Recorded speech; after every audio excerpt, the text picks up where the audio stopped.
Le Téléthon, ça sert effectivement à remplir la mission essentielle de l'AFM qui est de guérir des malades. Pendant quelques années, ça a été de la recherche, mais aujourd'hui, il y a des réalisations concrètes et il y a aujourd'hui des gens pour lesquels le Téléthon a tout changé grâce à la thérapie génique qui a été une véritable révolution médicale permise par le Téléthon.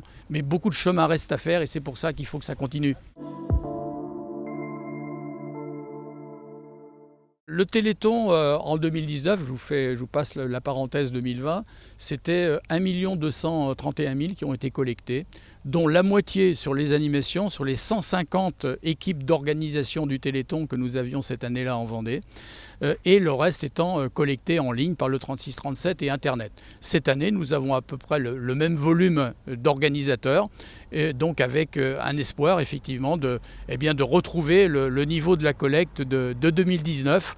Ce qui sera, qui fera de la Vendée, comme d'habitude, un des principaux donateurs de France, puisque nous avons une collecte par habitant qui avoisine les 1,80 €, alors qu'elle est de 1,30 € nationalement. La crise que nous avons connue en 2020 et qui est encore un petit peu présente, a conduit nos organisateurs à mettre en place des animations un petit peu différentes.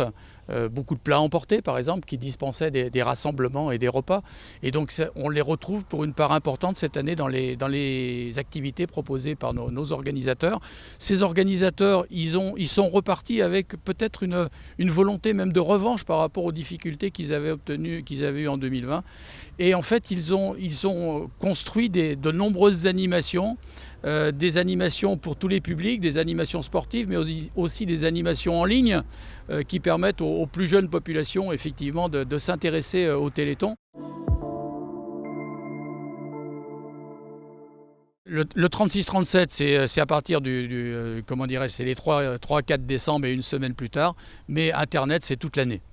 On peut donner tout le temps. On peut donner tout le temps, bien entendu.